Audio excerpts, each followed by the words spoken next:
Magandang gabi. Kanina hapon yung pagbati ko. Medyo pagod pa po ako kasi 2 araw kaming naglayag sa West Philippine Sea. Kanina lang na alauna ng madaling araw po kami dumating.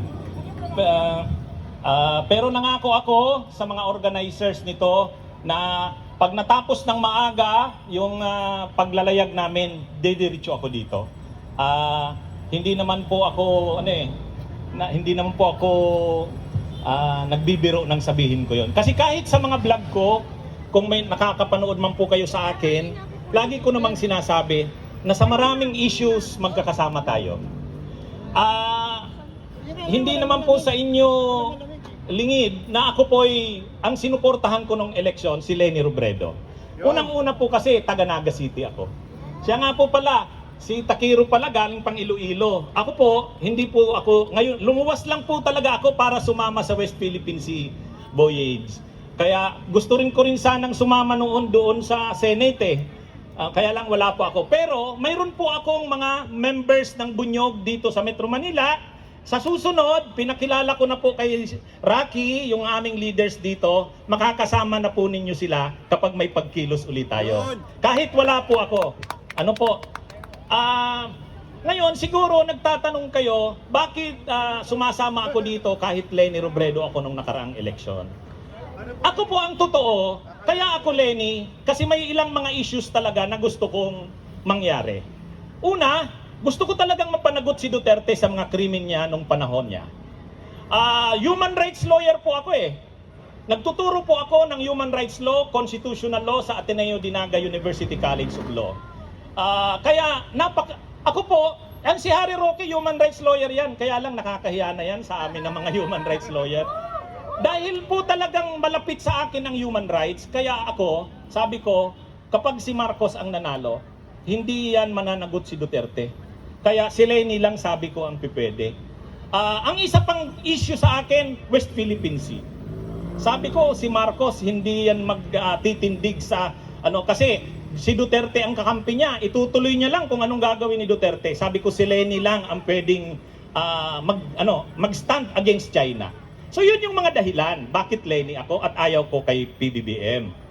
Pero nagbago ang lahat. Nagbago ang lahat.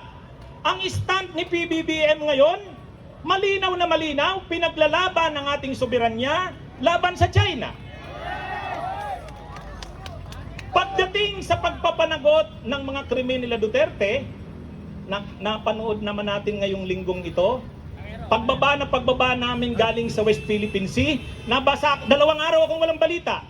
Ang nabasa ko, nag-browse ako ng mga balita, mag-iimbestiga na ang Kamara ng mga krimeng nangyari noong panahon ni Duterte.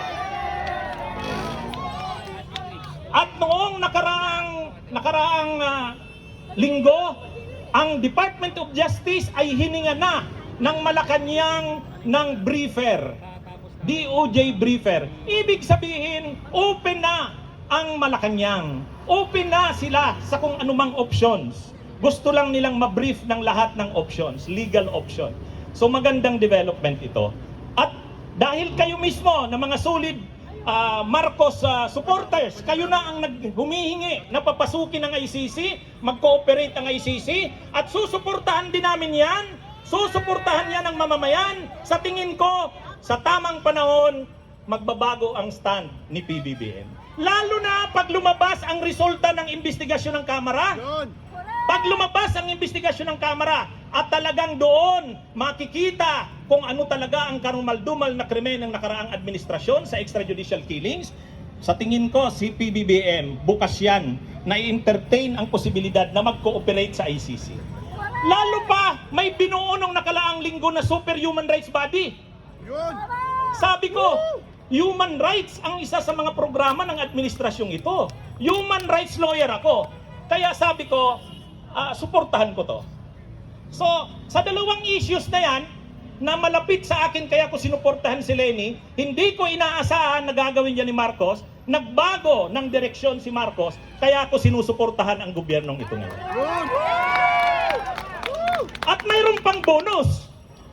Mayroon pang bonus. Hindi ko inaasahan na papanagutin si Kibuloy. Hindi ko inaasahan na i-revoke ang franchise ng SMNI. Sa totoo lang, medyo mahirap gawin yan.